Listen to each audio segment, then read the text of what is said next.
चचा।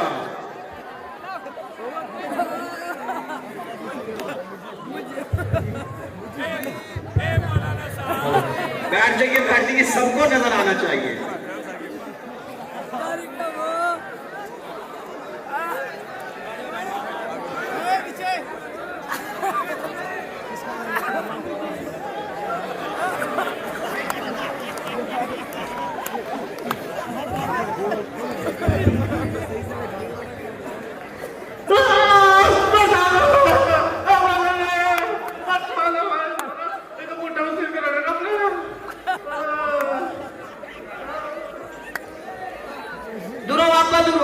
तुझे इस उम्र में भी चैन नहीं है, तुझे शर्म नहीं आती?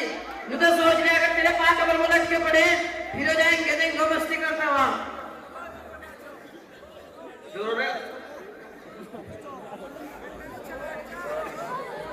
जमालू जो हमारे चचा है, इनके 2 बच्चे हैं जो इनके सामने बैठे हुए हैं, जुल्फू और सैफू।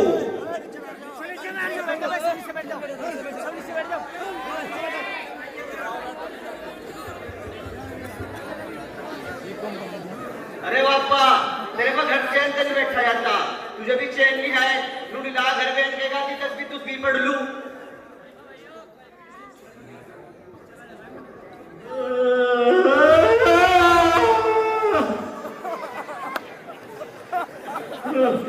तो भाई तो बुढ़ापा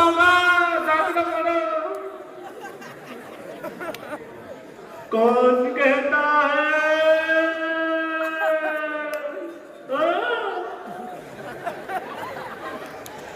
कौन कहता है कि पुत्र इज्जत नहीं करते?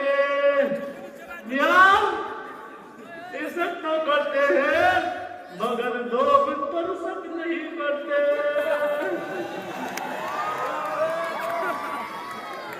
तो भाई माना भी जवानी का टाइम था, हम भी बहुत लंबी देते ये तो भाई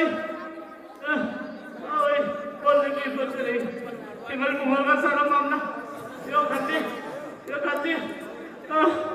खाती ढंग से टकरा भाई, लेकिन खत्म हो जाएगा 2-4 दिन के बाद, कुछ नहीं है।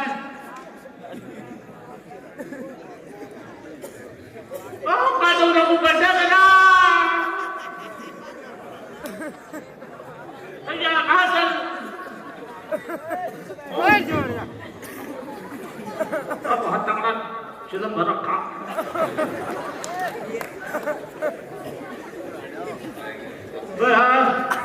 आज तो कोई दहशत मालिक को भी दिखाई नहीं दे रहा, मगर टेंशन सही कुछ कुछ जाता। और आज तो हो विवाद हो,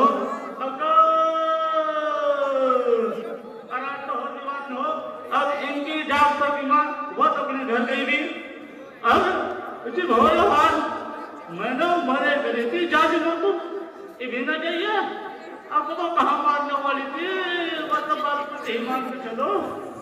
आज आन दोस्तों देखूंगा ना 6 छात्र सारी में बहुत बात कर दिया तो मेरा नाम भी जमा हो गया है। ओ सैफू, ओ सैफू, अबे ओ सैफू।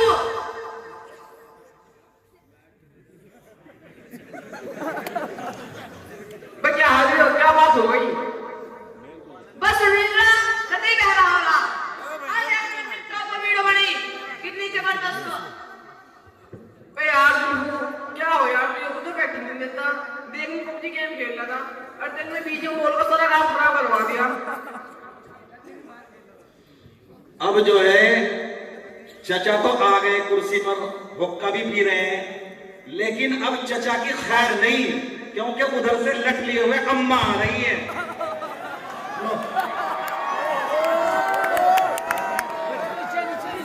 नीचे बैठ जाओ, नीचे बैठ जाओ।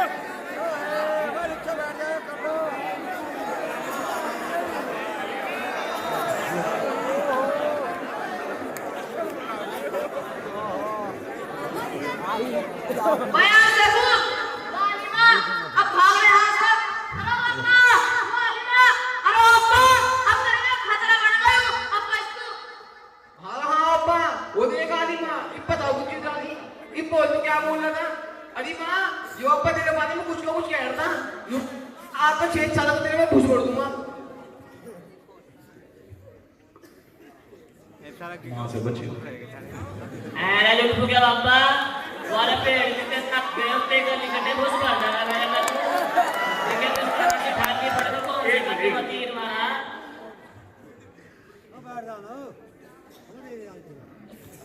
अरे लुटू क्या बापा वाले पेड़ कटे नाच के उते गली कटे घुस कर दे मैं तू दिखे तूने हाथ पड़ के कौन से कद्दू में तीर मारा जैसे लगे जाकर तेरे को पानी पिला दे भूखे मर रहे अन्नी भेराजी बता दूंगी कभी घुस भासी बरवा दूं पारे कभी कर हर आए कोई ओ खरी कमो कोई तो बदला हो गया ओ जुल्मू ओ सबू बस सारा तुमने तो मेरी खाटी घड़ी करवा दी थी आज थारी माँ का पहला नहीं पैसा थोड़ा थोड़ा तो बचा अधिकार का धन देती आज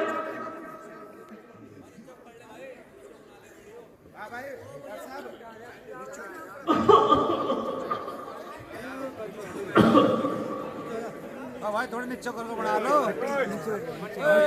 हाँ अब आपके सामने 150 साल पुरानी गाड़ी उस पर कमालू और जलालू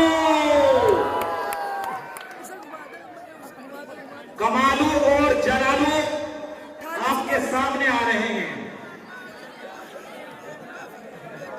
रास्ता दे दो अगर टक्कर लग गई ना बचना भारी हो जाएगा।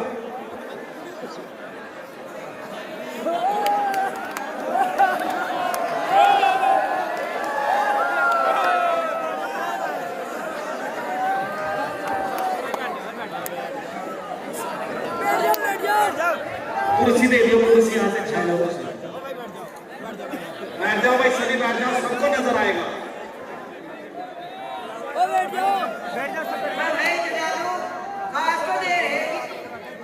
तो भूख की खड़ी कहीं तो यार एक आधी घंटे घास फूस की मिल जाती। हाँ यार कहीं नीचे बैठ जाए साथी दूसरों को दिख नहीं रहा। हाँ यार देर तो मुझे भी होगी अन्नी पर तो घास की खड़ी मुझे घर आना था। ओ कमालो ओ जलालो ओ यार कब हो भाई मैं भी आना मुझे भी खेत में जाना थारी दोस्तों की तो रेल बड़ी बड़ी आज थाको क्या बता रही जो रुकी कहे। हाँ हाँ रुके बता क्या कहो तू तो कहते सांस ले ना कहाँ जा रहा तू बे यार जा तो कहीं कहा था गेहूं में पानी देने जा रहा था बहुत दिनों से बारिश हुई और गेहूं भी सूख के जा रहे हैं। मैं भाई बारिश से कहाँ हो जाएगी जिम्मारे हमारे से बीमार हम नहीं पड़ते पूरा हम नहीं खोलते तो तुम्हारे हमारे नतीजा जैसी करनी वैसी बढ़नी। हाँ भाई तो बिल्कुल सही कहा नहीं बात। ओ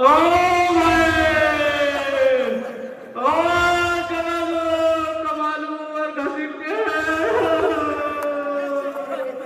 आ जाओ कितने चले जाओ कहाँ जा रहे वो यार जहाँ तो कहीं लाए थे खेत में जा रहे थे वक्त ही बहुत देगा। आ जाओ होता मेरी करा तो कर दो मां ने भूल भाग भाई चलो यार करा तो बुढ़े चलो चलो फिर देखी जाएगी खेत का आपकी बार घास फूस की मिला अपना का।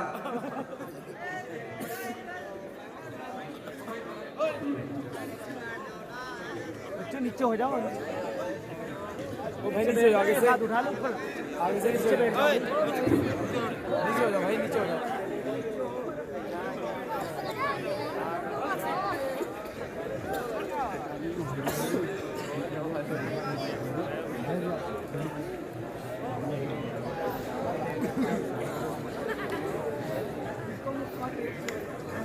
ये मेरा हट्टा तो दे चलो के नीचे हो जाओ आप के नीचे ओका बहुत बड़े हो रहा जी तमाकू कहाँ तो लाए। ओ बंदे ये हमारा का भगवान पता भाई जमालो ओ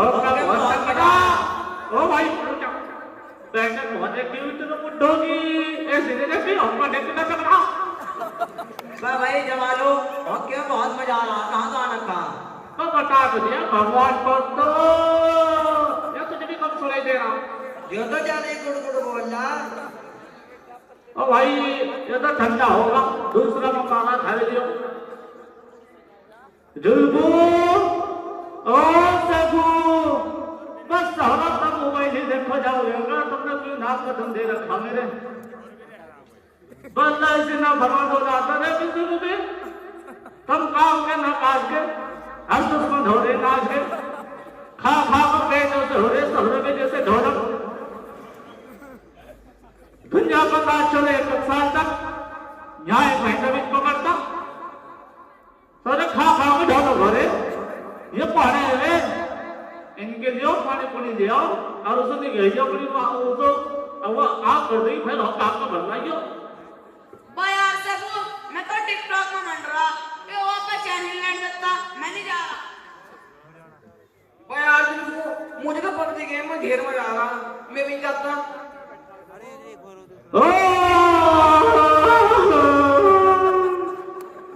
बस करना जो मुझे लगा मतलब देगा कहाँ ये मुझे पता था तब मौका तब सुनाई नहीं दे रहा सारा मत जाओ यहाँ तो हनी जब जाए देखो सारा कहीं को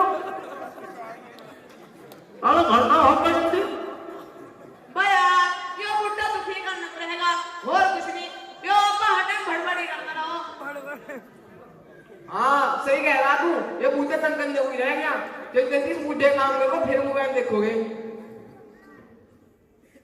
वो भाई जलालू, तेरे लौंडे तो ढेर ना फरमान हो रहे हैं। हो रहे ढेर ज्यादा हो रहे। हाँ यार, ये तो ढेर सरफिरे हो रहे और हमारा लौंडा का वैसा ही हाल हो रहा। हमारे ढेर ज्यादा हो रहे बाबा गाँव को चढ़े चढ़ने से बात है खरे को बात है पल्ला न पड़ जाओ। असल में ज्यादा काम इन मोबाइल में बिगाड़ रखा।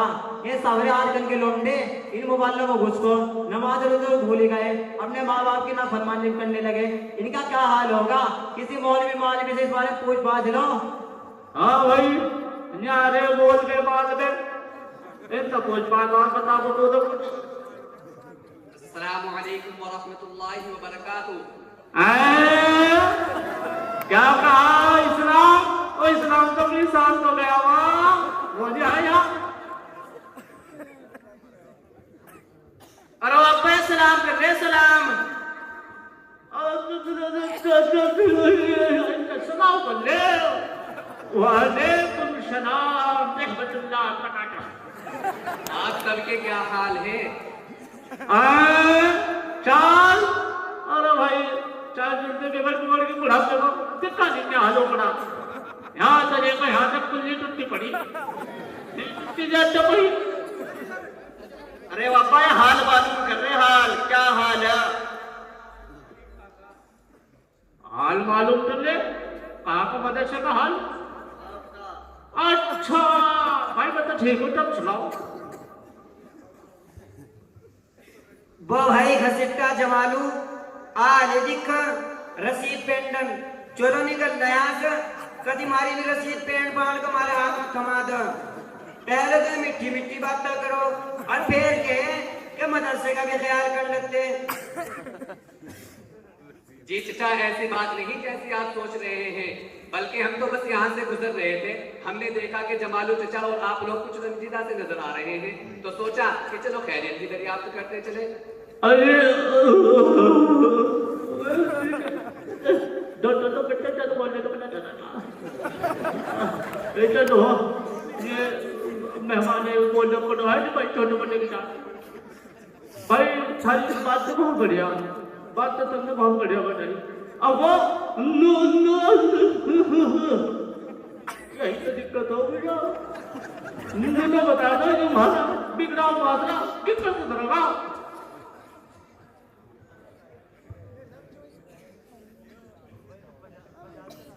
जी चाचा, आजकल के लोग खासकर नई नस्ल वालिदैन की नाफरमानी में हद से तजावुज कर रही है। इस वजह से आजकल का माशरा ज्यादा ही बिगड़ा हुआ है।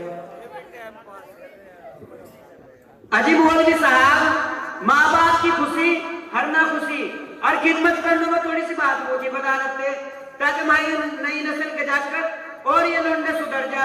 ये लोंडे ही दोनों तरफ फिरते रहे।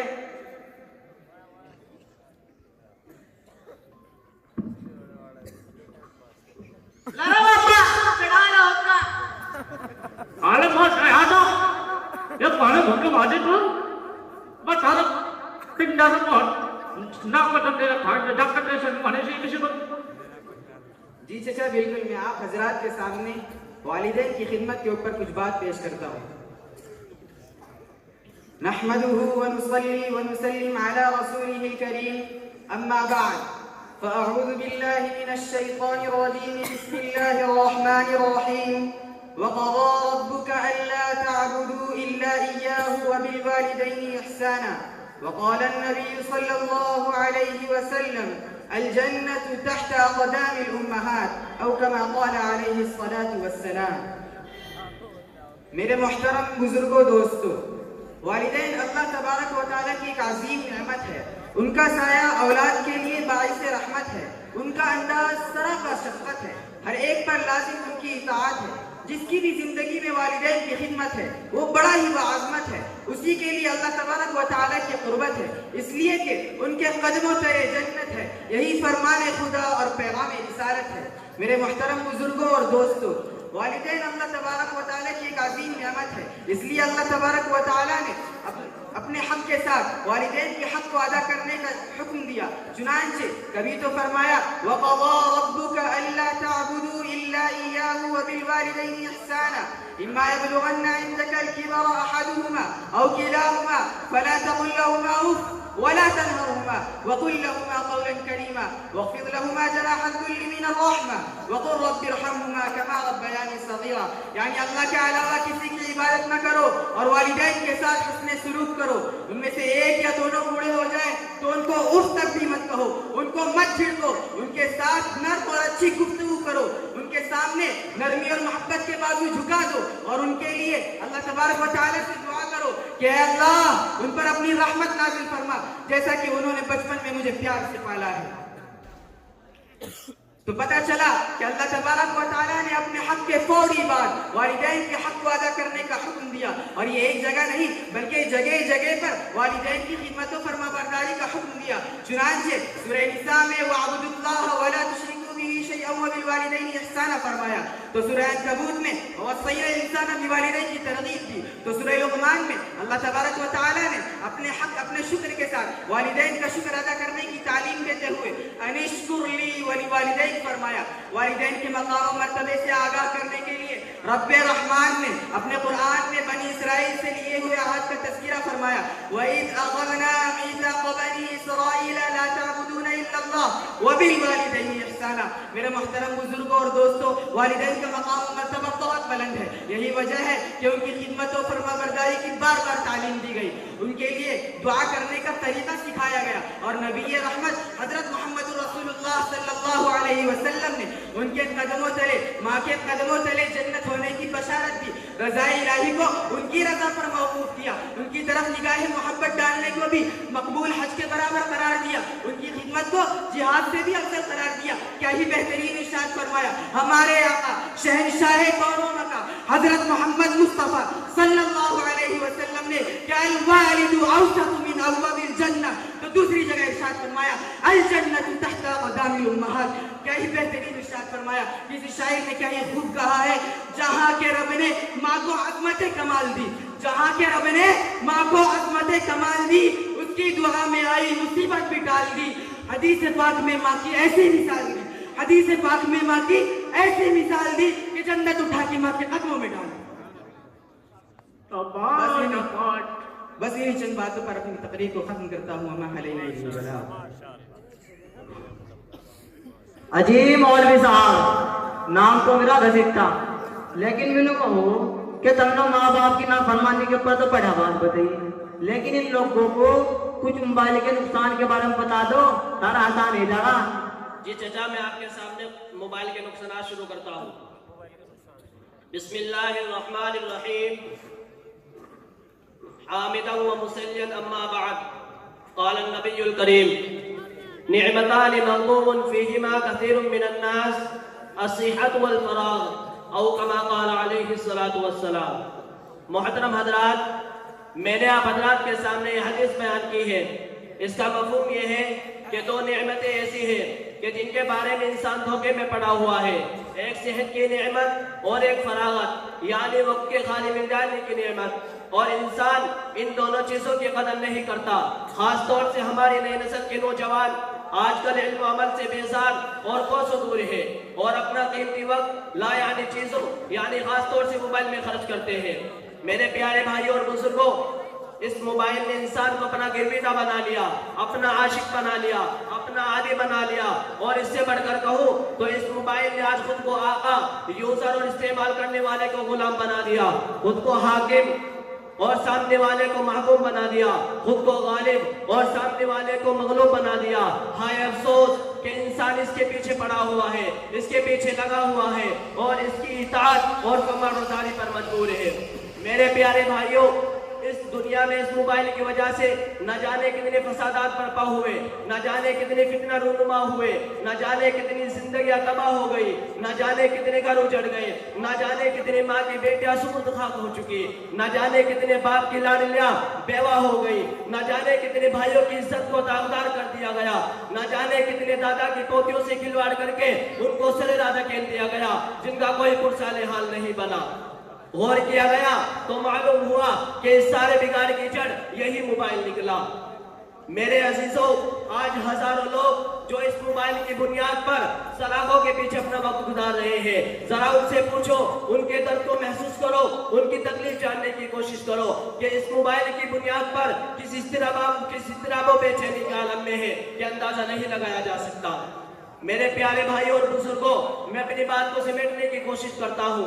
जहाँ इस मोबाइल का इंसानी जिस्म पर और इंसानी सेहत पर बुरे असरात मुरतब होते हैं, वहीं तन्हाइयों में रहकर और मोबाइल देखकर खासतौर से हमारे नौजवान भाई फैशन लिटरेचर, वीडियोस और तस्वीर देखकर, नंगा नाच, फिल्में और गाने सुनकर जहाँ अपनी सेहत को जाया करते हैं, जहाँ अपने कीमती वक्त को बर्बाद करते हैं, वही गुनाहों में मुलविस होकर अपनी रूहानी फिजा को खराब करके अपनी आखिरत भी तबाह करते हैं। ये बात आप मानते हैं कि मोबाइल फोन लोगों की जिंदगी में बहुत से पहलुओं में मददगार साबित होता है, यानी इसके फवाइद भी बेशुमार है, लेकिन बहुत से लोग इसके फवाइद से बहरावर नहीं हो पाते और इसके नुकसानात में महसूर होकर रह जाते हैं। ज्यादातर नौउम्र लोग, स्टूडेंट्स और तलबा इससे मुतासिर होकर अपने आप को बर्बाद करते हैं। मेरे प्यारे भाइयों, खुलासा ये है कि आजकल जिसको देखो उसके हाथ में मोबाइल फोन है, वो उसकी दुनिया में गुम है। ऐसा लगता है कि ये मोबाइल फोन हमारे जिस्म का एक हिस्सा बन चुका है और वो हमारी आदतों में शामिल है, लेकिन ये बहुत से लोगों के लिए किसी बीमारी से कम नहीं। सोते जागते, खाते पीते, उठते बैठते, यहाँ तक के वॉशरूम में मोबाइल फोन इस्तेमाल करते हैं। ऐसा महसूस होता है कि हम मोबाइल फोन को नहीं बल्कि मोबाइल फोन हमको इस्तेमाल कर रहा है। बस आखिर में यही कहूँगा कि मोबाइल आया तो नमाज बेनूर हो गई, मोबाइल आया तो कुरान की तिलावत खत्म हो गई, मोबाइल आया तो बड़ों के पास उठना बैठना खत्म, मशवरे लेना देना खत्म, गोया के सब कुछ मलियामेट हो चुका है। मेरे प्यारे दोस्तों, यह मोबाइल नुकसान की जड़ है, फसाद और बिगाड़ की बुनियाद है, इसको इफ्तिरा का आला है और शुरूर और फितन का दरिया है। हम खुद इसको कम इस्तेमाल करें, खुद इससे बचें और अपने बच्चों को इससे गुरेज इज्तिनाब की तलकीन करें और इस मोबाइल को छोड़कर अल्लाह ताला की जानिब अपनी और इस मोबाइल को छोड़कर कुरान और नमाज की तरफ मुतवज्जो हो जाए और अल्लाह ताला की जानिब अपने लो लगाकर उसको राजी करने में मशगूल हो जाए। अल्लाह ताला हम सबको अमल की तौफीक अता करने की तौफीक अता फरमाए। व आखिर दावाना अल्हम्दुलिल्लाह रब्बिल आलमीन। अरे मौलवी साहब, या कुछ हो रहा लग तो राजी काला का जैसे क्या बात खायो तो क्या हो बता देने में भी कंटू का जो बढ़िया लगा जी चचा जान, ये पगड़ी है दस्तार। कहो दस्तार बगली अच्छा वो कट्टा से बंद जाओ। अच्छा ठीक है दस्तार बहुत अच्छा। अजी मौलवी साहब, बात तो तुम लोगों ने बहुत बढ़िया बताई। अगो नू तो बता दो ये हमारा बिगड़ा मुआशरा सुधरोगे कब? जी चचा जान, ये तो इल्म दीन ही के हासिल करने से हो सकता है। तो पहले जमाने के बारे में कुछ बताओ तो दो। जी मैं आप हजरात के सामने इल्म दीन की अहमियत के मुतालिक कुछ बातें बताता हूँ। अल्हम्दुलिल्लाह व कफा व सलामुन अला इबादिही अल्लज़ीना इस्तफ़ा, अम्मा बअद, फ़अऊज़ु बिल्लाहि मिनश शैतानिर रजीम, बिस्मिल्लाहिर रहमानिर रहीम। इन्नल्लाह ला युगय्यिरु मा बिक़ौमिन हत्ता युगय्यिरु मा बिअनफुसिहिम। सदक़ल्लाहुल अज़ीम। मेरे मोहतरम बुजुर्गों और दोस्तों, ये दुनिया तगय्युर और तबद्दुल का गहवारा है। यहाँ किसी चीज को करार और सुबात नहीं, इसके औकात बहुत तेजी के साथ गुजरते चले जा रहे हैं। वो जंग है जहाँ किसी वक्त में समंदर की लहरें उठा करती थी, आज वहाँ शहर आबाद है। वो हवेलियां और महल्लात जो इक़्तिदार और अज़मत की अलामत थे, वो आज खंडरात में तब्दील है। कितने ही कदागर हैं जो बादशाह बन गए और सैकड़ों बादशाह आज भीख मांगने पर मजबूर है। गर्ज यहाँ हर चीज में इनकिलाब पैदा होता रहता है। हजरात, इसी तरह आज मुसलमानों के हालात भी इनकिलाब का शिकार है, बल्कि मुसलमानों की हालत में जो इनकिलाब और तब्दीली आई वो बहुत ही अजीब है।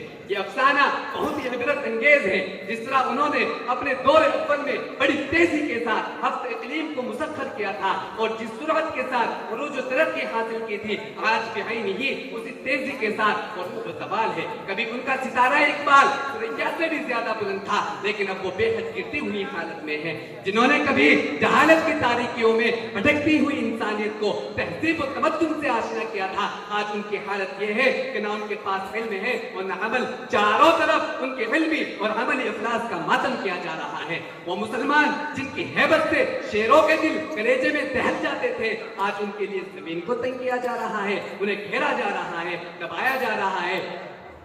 दुश्मन उन्हें नेस्त नाबूद करने के लिए टूटे पड़ रहे हैं। जो कभी इल्मी और अमली मैदान में दुनिया की क़यादत करते थे, आज नाखानदगी वो जहालत उनकी अलामत और पहचान बन चुकी है। ज़लज़ले जिनसे शहंशाहों के दरबारों में थे, ज़लज़ले जिनसे शहंशाहों के दरबारों में थे, बिजलियों के आशियाने जिनकी तलवारों में थे। जबकि हमारा मजहब गोद से लेकर गोद तक हुसूल इल्म की तलकीन करता है और हर मर्द औरत पर तहसील इल्म को वाजिब करार देता है। चुनांचे आप सल्लल्लाहु अलैहि वसल्लम इरशाद फरमाते हैं, उतलुबुल इल्म मिनल महदी इलल लहद, के गोद से लेकर कब्र तक इल्म हासिल करो। और दूसरी हदीस में है, तलबुल इल्म फरीज़तुन अला कुल्लि मुस्लिमिन व मुस्लिमा, कि इल्म का हासिल करना हर मुसलमान मर्द और औरत पर फर्ज है। मगर जब से हमने अहकाम कुरानी और हिदायत नबी सल्लल्लाहु अलैहि वसल्लम से रूगर्दानी की है और इल्म से अपना रिश्ता तोड़ा है, उसी वक्त से दुनिया की क़यादत और रहबरी हमसे छीन ली गई और हमारी अज़मत और इक़्तिदार का खात्मा होता चला गया। दूसरी कौमें जिन्हें तालीम और तअल्लुम से कोई वास्ता ना था, जो तहज़ीब और तमद्दुन के एतबार से मुफलिस और सही दस्त थी, मगर जब उन्होंने तालीम को अपनाया और इल्मी मैदान में इख्तिसास पैदा किया, तो हमें ऐसा पछाड़ा कि हम इल्मी, अमली, माशी, इक्तिसादी, हत्ता के ज़हनी और फिक्री एतबार से भी उनके गुलाम बनकर रह गए। शायद जमालू चचा और आप लोगों ही की बरकत से मेरे जहन में एक वाक़या आया है, मैं उसको भी आप हज़रात के सामने पेश करता हूं। हारून रशीद एक बहुत बड़ा बादशाह गुजरा है।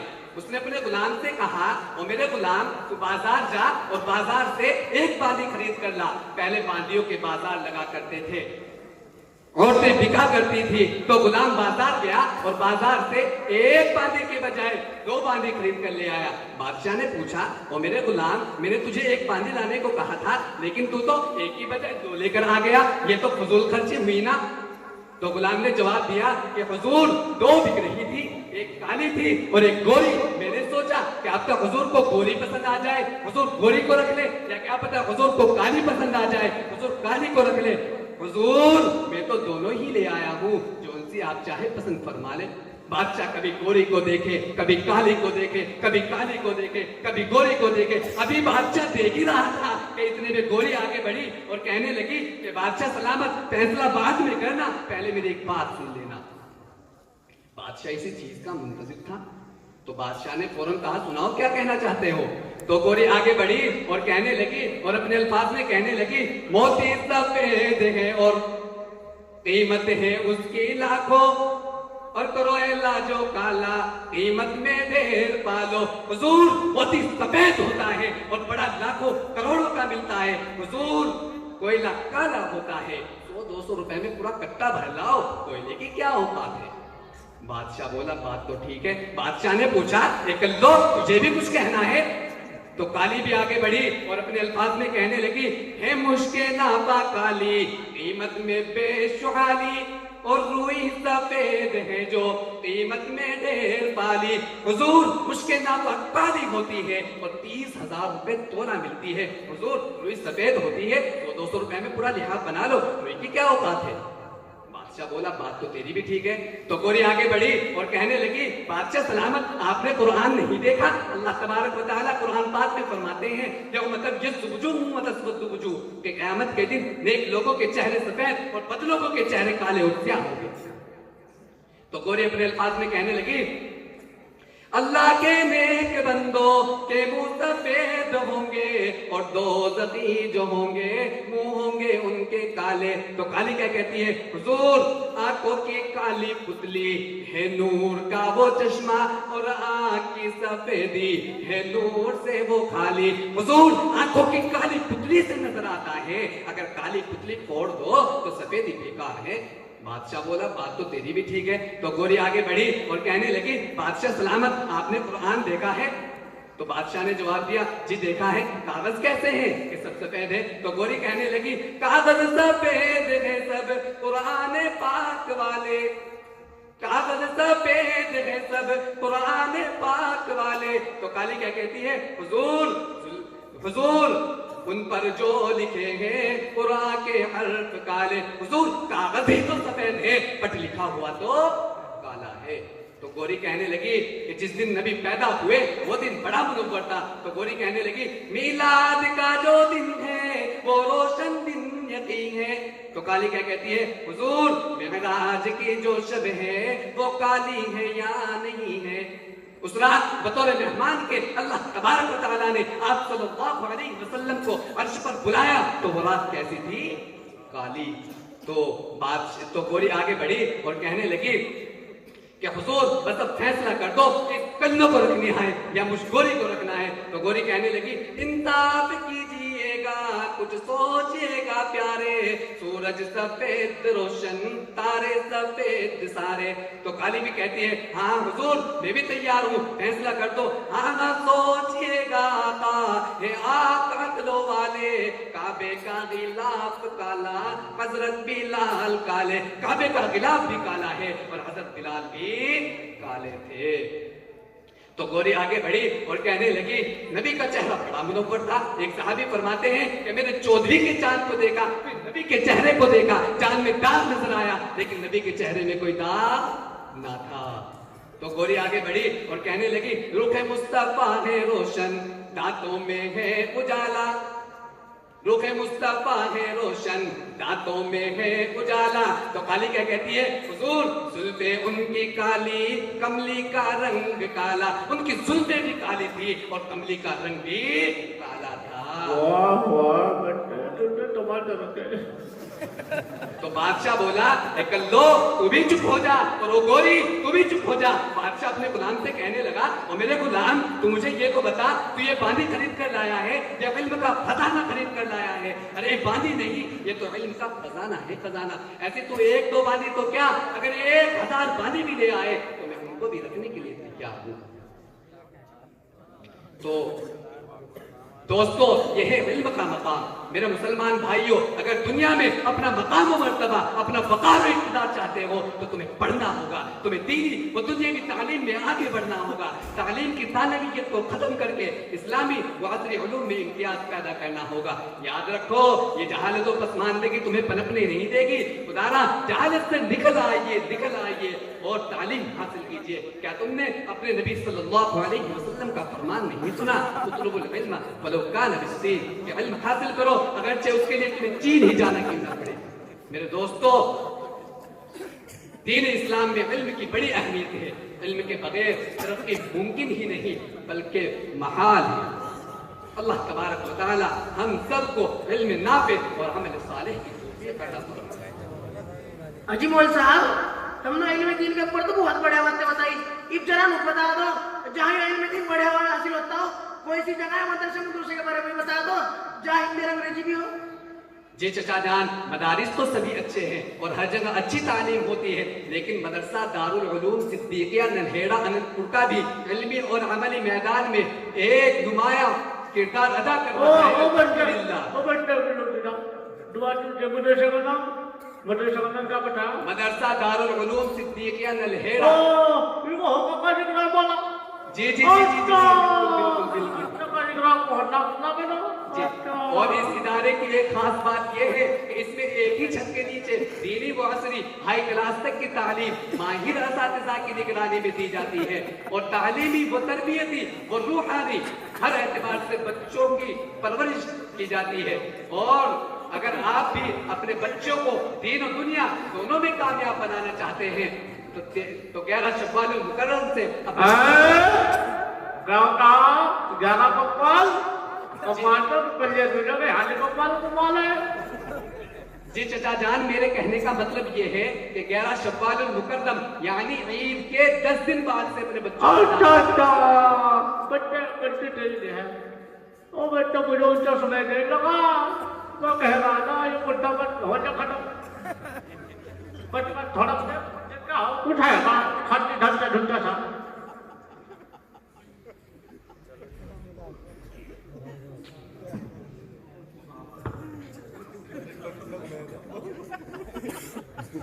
अरे अब्बा माँ आने वाली है क्या? आ जाते देखोगे माँ को भी देखो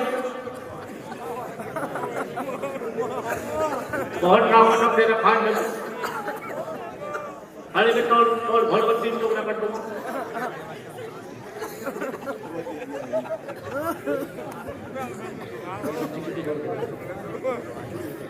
आज हम पे क्या बैठा और तुम ठीक हम भी ठीक कर दे। जी क्या अब्बा वारे पेड़ मीठे नाल के उत्ते कली कटे ही बड़ा तुझे कहा पानी मार दे भाई तो बचा दो बुढ़ा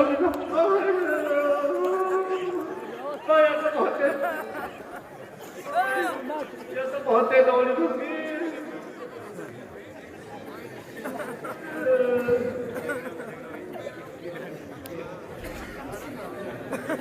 ये तो बहुत है दौड़ी घूमी बचपन बहुत ना दौड़ी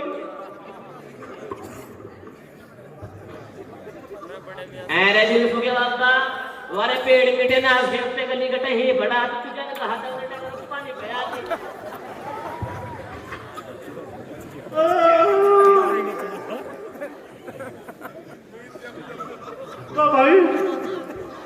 तो भाई ना सोरे तो ना मतलब दे रखा भाई देख रहे तुम अब तक देख लो घर क्या हाल करते होगी मेरा खाने सामने भी छोटा मुझे दिखे कली कटे जिंदन को हता साथ देते देख रावण ने मर जाना ये क्या आलोना गड़ा तेरे बा आ सोरे के तू डोरी थी जितना तू रंगीली थी तो पकड़ लगी इतने मुझे कुछ रात में खली होली ढंचा का टकरा देगा भी। अम्मा अपने शौहर से लड़ाई झगड़े नहीं करते, प्यार और मोहब्बत से रहते हैं, शौहर का अदब और उसकी इज्जत करते हैं। बजे लड़ाई करते हैं प्यार मोहब्बत से रहते हैं। अल्लाह भाई मैंने कहा चल रही थी जान अपने जो लोग कहते टोटा लेकर पढ़ा देगा बच्चा हां भाई बहुत है दिया काट है दूंगा मैंने तो तक जा रहे कौन है बाबा कोई बात नहीं प्यार मोहब्बत ना ना भाई कोई प्यार मोहब्बत नहीं भाई। अम्मा जान लड़ाई झगड़ों में कुछ ना रखा, चलो माफी तलाफी कह लो, क्या अब तक कभी इस दुनिया से जाना पड़ जाए। आप भी माफी मांग लो, माफी तलाफी कर लो। अरे जी हो गया अब्बा बस इसे माफ कर दे आपको कुछ नहीं होने का। देखे सकीना आज तक ना बात जो अब एक बात हो गया बात जो ध्यान कर लिए कान खोल लिए खाने के बाद तो बहुत तेज तेरे कान को ये नाम दे दियो ये नाम दे दियो मगर नाम दे दियो ये सुन लो अगर सुनो का दिन तो गड़बड़ी रुल की भी नहीं सकती बता दो ये कौन ले तो तेरे कम के लग रहे मोमो देखी रे देखी हाँ वही भगवत जाओ दूसरे का जम्मा बाराम दखाना बुढ़ा तो लगा माफी कह लो। मजबूत पकड़ लिया बुढ़ा की उतार देगा ये खाली से रो जाना।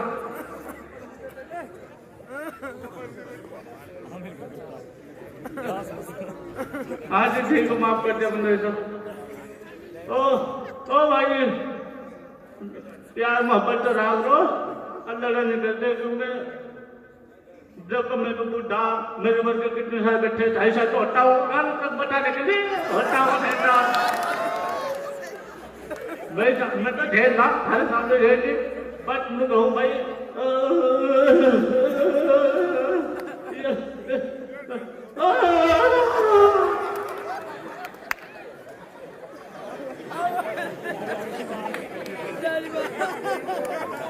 भाई बताइए ना बस उसको अमल कर जाओ फिर देखो कामयाबी ठीक है भाई अच्छा भाई ठीक है जाऊंगा बच्चे मैं तो खड़े हुआ जाता थे अच्छा ठीक है भाई अस्सलाम अलैकुम रहमतुल्लाह